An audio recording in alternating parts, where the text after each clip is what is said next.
Buenas noches, amigos. Este es su programa Agenda Económica, un programa que ya ha hecho una costumbre de 9 a 10 de la noche, de lunes a viernes, por el canal 27 de RNN. Hoy tenemos lo que a mí me gusta decir un grandes ligas de invitados, un amigo de este programa, uno de los funcionarios más serios que puede tener este tren gubernamental. Y preparado. Luis Reyes, viceministro de Hacienda, director de presupuesto. Bienvenido, Luis Reyes. Te vamos a acompañar en esta hora para que tú nos expongas sobre este pacto fiscal. José Manuel Luna Valiente, Luis Manuel Piantini y un servidor, Ezequiel Molina Lizardo. Tendremos el honor de compartir contigo esta próxima hora de 9 a 10 de la noche.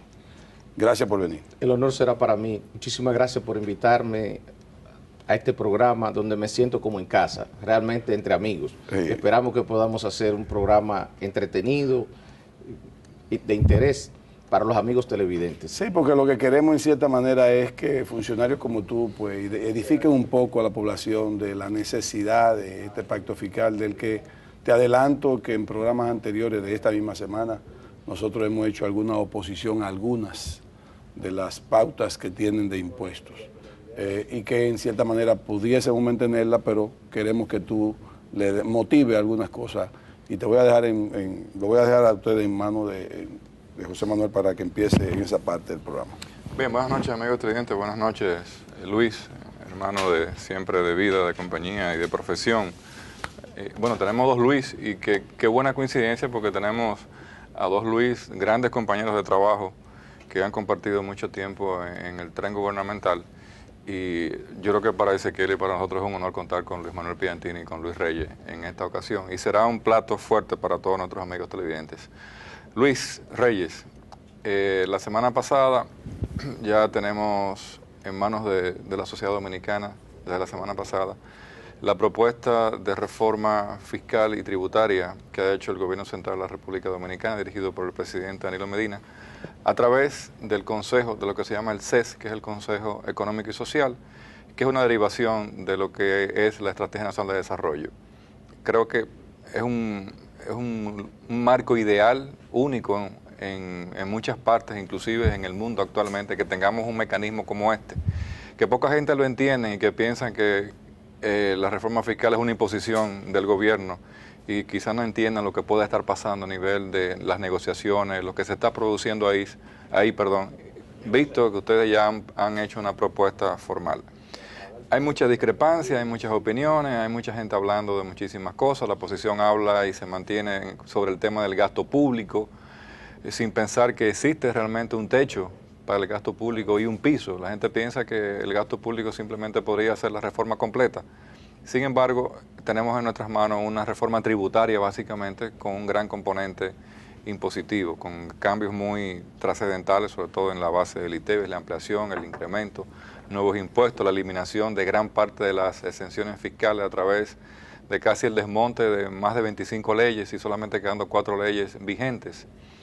¿En qué momento estamos con el pacto? Porque hay un tiempo, hay un timing que ustedes mismos se han dado en el CES y es bueno que el público entienda. Entonces, empecemos por ahí para empezar a analizar el contexto de lo que persigue la reforma tributaria y fiscal. Muchísimas gracias, José Manuel.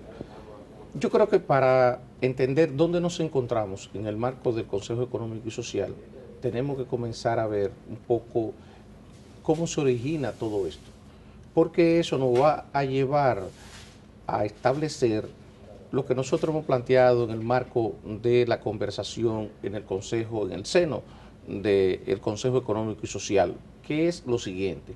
Miren, la situación actual tiene dos elementos que están íntimamente vinculados. Uno, que es de naturaleza coyuntural,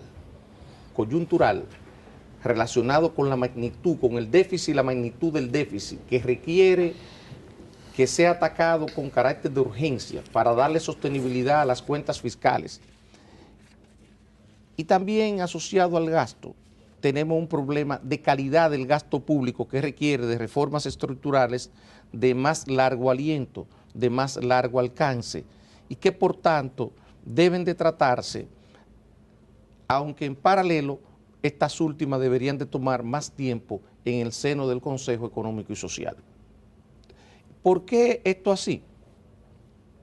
Porque la magnitud del déficit que hemos identificado, que hemos puesto en conocimiento de la población, del orden del 8% del Producto Interno Bruto, déficit consolidado, es decir, incluyendo el déficit del cuasifiscal, originado por el cuasifiscal del Banco Central, más el déficit del sector público no financiero, esto es gobierno central, más otras entidades públicas. Cuando se analiza esto, lo que hemos visto es que en la parte de gasto hay un componente estructural. Ese componente estructural del gasto lo hace irreductible, le da una característica que no permite desmontarlo, que no permite revertir los incrementos de gasto que se han registrado en los últimos años. Por lo siguiente, porque ahí tenemos partidas como son el incremento de la transferencia a la Corporación Dominicana de Empresas Eléctricas Estatales, que para este año se prevé 1.230 millones de dólares.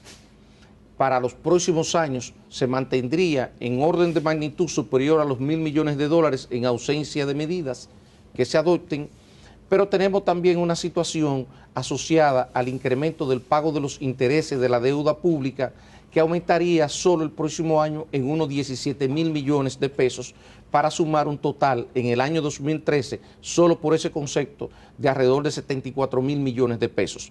De manera que estaríamos hablando que si tenemos entre deuda y transferencia a la Corporación Dominicana de Empresas Eléctricas Estatales, podríamos estar teniendo unos 115.000 millones de pesos. Pero pensemos entonces que podemos hacer ajustes. Pero déjame la parte de capital por debajo de la línea. No es que solamente me estoy refiriendo a intereses. Okay. Esto es interés, la parte por encima de la línea. Técnicamente hablando, la parte de las operaciones corrientes. No. Intereses de la deuda. Los intereses de la deuda solamente, 74.000 millones de pesos. Sí.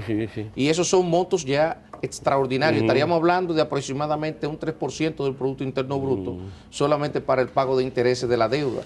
Si sumamos entonces que tendríamos 1.5, 1.6 por concepto de subsidio para el sector eléctrico, entonces estamos hablando de aproximadamente 4.5, alrededor de 4.5 solo por esas dos partidas de gasto. Y el 4% de la educación. Todavía no hemos llegado, porque este escenario que yo estoy hablando es sin que el gobierno incorpore al gasto, a las proyecciones de gasto del próximo año, lo que son los programas que identificarían a la presente administración de gobierno social, como es el aumento del 4% para educación preuniversitaria, que apunto, para educación en total es más del 4%.